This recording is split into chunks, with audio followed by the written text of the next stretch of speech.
बनारस पुल पर सुजुकी में आग लग गई, एक शख्स झुलसकर जख्मी हो गया। शनाख्त 24 साल नदीम नवाज के नाम से हुई।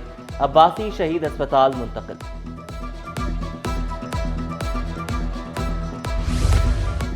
वजारत बहरी उमूर का बड़ा फैसला, भारतीय बहरी जहाज़ों की पाकिस्तानी बंदरगाहों के दाखिले पर पाबंदी। भारतीय जहाज़ किसी पाकिस्तानी बंदरगाह पर नहीं आ सकेंगे। समुद्री खुद मुख्तारी, इक़्तिसादी मफाद और कौमी सलामती के तहफ़्फ़ुज़ के लिए फौरी तौर पर इक़दामात को नाफिज़ अमल होंगे। 293 में शहीद बेनज़ीर भुट्टो ने हमें लीज़ दी है, जो कि ऑन द रिकॉर्ड है। इनका हक भी नहीं बनता है यहाँ पे। ये सिंध गवर्नमेंट की मिल्कियत है और सिंध गवर्नमेंट ने लीज़ दी हुई है हमारे 52 एकड़ को। ये सारी ये बिल्कुल ये नाजायज़ ये कर रही है। सिटी 21 बना माहीगीरों की आवाज़। 18 माहीगीर बस्तियों के मकीन KPT नोटिस के खिलाफ सरापा एहतजाज। मकीनों ने नोटिस को मुस्तरद कर दिया। हम जहां रिहाइश पसीर हैं वो ज़मीनें पाकिस्तान बनने से पहले की हैं। MNA आगा रफ़ीउल्लाह बोले, KPT को नोटिस देने का इख्तियार ही नहीं। ये लोग 1947 से पहले के हैं, तो ये बात जो है ना, ये अहमकों की जन्नत में रहते हैं। ये उनके वहाँ के मकामी लोगों की मर्जी के मुताबिक फैसले होंगे। कराची में या पूरे सिंध में जो कदीमी कोर्ट हैं, जिनकी अपनी तारीख है, जिनकी हिस्ट्री है, उनको हम किसी सूरत में डेमोलिश होने या रिप्लेस या उनको डिस्पर्स होने नहीं देंगे। उसमें कोई भी इदारा। सिंध हुकूमत का बड़ा इक़दाम, नई कच्ची आबादियों में सेहत की सहूलियात मुहैया की जाएंगी। मुशीर कच्ची आबादी नजमी आलम बोले, 100 कच्ची आबादियाँ रजिस्टर्ड है। आइंदा कच्ची आबादी रजिस्टर करते वक्त एक प्लॉट सेहत की सहूलत के लिए मुख्तस करेंगे। हमने अब ये तय किया है कि हम जो भी आबादी लीज़ करेंगे उसमें एक प्लॉट क्रिएट करेंगे फॉर बेसिक हेल्थ यूनिट के लिए, और वो हमारी बातचीत चल रही है कई NGOs से जो रिपोर्टेबल हैं कि हम आपको ये ज़मीन देते हैं, आप यहाँ फ्री डिस्पेंसरी या हॉस्पिटल बनाएं। महकमे ज़कात-ओ-उशूर में 85 करोड़ रुपए की संगीन बेज़ाब्तियाँ। महकमे पब्लिक अकाउंट्स कमेटी को भी मुतमईन ना कर सका। ऑडिटर जनरल की रिपोर्ट के मुताबिक मुस्तहकीन के लिए 4 अरब 63 करोड़ रुपए से ज़ायद की इमदाद मिली। महकमे ज़कात 82% रकम तकसीम ही न कर सका। महकमे मेहनत के ज़ेली इदारे के डॉक्टर की अहम ओहदों पर तैनाती। शहीद बेनज़ीर भुट्टो हाउसिंग सेल के अहम ओहदे डॉक्टर अनीस कादिर मंगी के सुपुर्द। डायरेक्टर का इजाफी चार्ज भी मिल गया। डॉक्टर अनीस पर मुबैना तौर पर करोड़ों रुपए की करप्शन का इल्ज़ाम लगा। चीफ सेक्रेटरी के हुक्म पर हटाए गए मोहम्मद अमीन असिस्टेंट एग्जीक्यूटिव डायरेक्टर तैनात। सिटी 21 पर खबर नशर होते ही चेयरमैन इंक्वायरी एंटी करप्शन का नोटिस।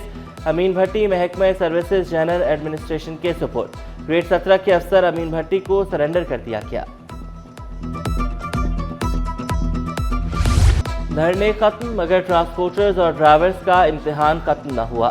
कराची पोर्ट और साउथ एशिया पोर्ट टर्मिनल पर हजारों कंटेनर्स की आमदोरफ्त जारी। क्लियरेंस में कई घंटे लगने लगे। पोर्ट्स के गेट से माड़ीपुर ट्रक अड्डा, गुलवाई, शेरशाह टावर तक बदतरीन ट्रैफिक जैम।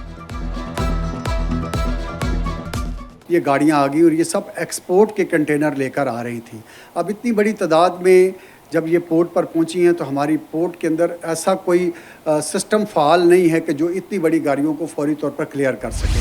पाक फौज से इजहार यकजहती का सिलसिला जारी। सिटी कोर्ट में इस्तेहकाम पाकिस्तान रैली का इनेकाद। कराची बार के ज़ेर एहतमाम रैली में वकला बड़ी तादाद में शरीक हुए।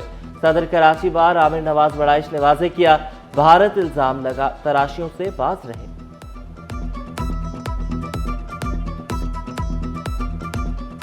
पाकिस्तान आर्मी बहुत मजबूत है। इस टाइम पे हम अपना दिफा करना जानते हैं। पाकिस्तानी अवाम बहुत मजबूत है, वो अपना दिफा करना जानते हैं। वो अपने मुल्क की सालमियत पे किसी किस्म का भी कॉम्प्रोमाइज़ बर्दाश्त नहीं करेंगे और किसी किस्म का भी अटैक बर्दाश्त नहीं करेंगे।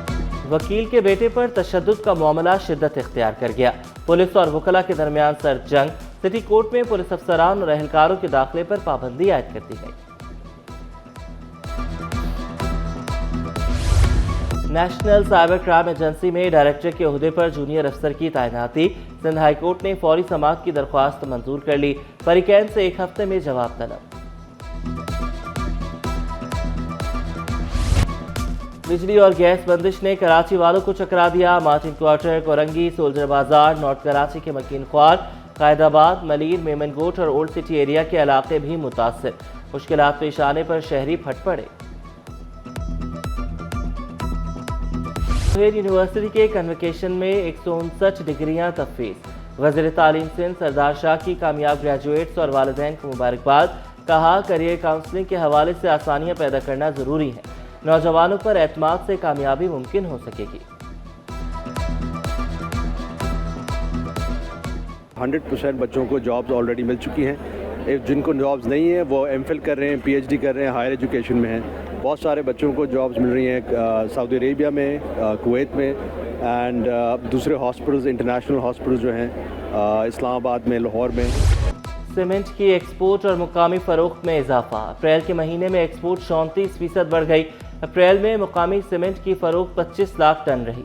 गुज़श्ता साल के मुकाबले में मजमूई फ़रोख्त में 13.24% इजाफा हुआ।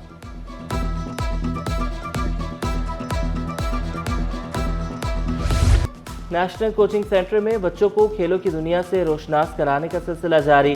जहांगीर खान स्क्वॉश कॉम्प्लेक्स में जदीद तरीके से तरबियत का अमल जारी। कोच मोहम्मद नसीम ने वाज़े किया, बच्चे आलमी सतह पर भी पाकिस्तान का नाम रोशन कर सकते हैं। बच्चों को मुनासिब तरबियत दी जाए तो तारीख रकम कर सकते हैं। पहले उनने मेरे को रैकेट पकड़ना सिखाया, फिर उनने अच्छी तरह शॉट मारना सिखाई ताकि मैं हासिल कर सकूँ ये शॉट, और उनने मेरे को अच्छी तरह ट्रेनिंग की ताकि मैं कामयाब हूँ इस गेम में। मुझे यहाँ कोचेस सिखाते हैं, हम बहुत मज़े करते हैं और मुझे मानवी मैच की तरह बाहर में जाने, अपने देश के लिए गोल्ड मेडल लाना है और मुझे ना यहाँ खेलना है और टूर्नामेंट्स खेलने, फाइनल जीतने।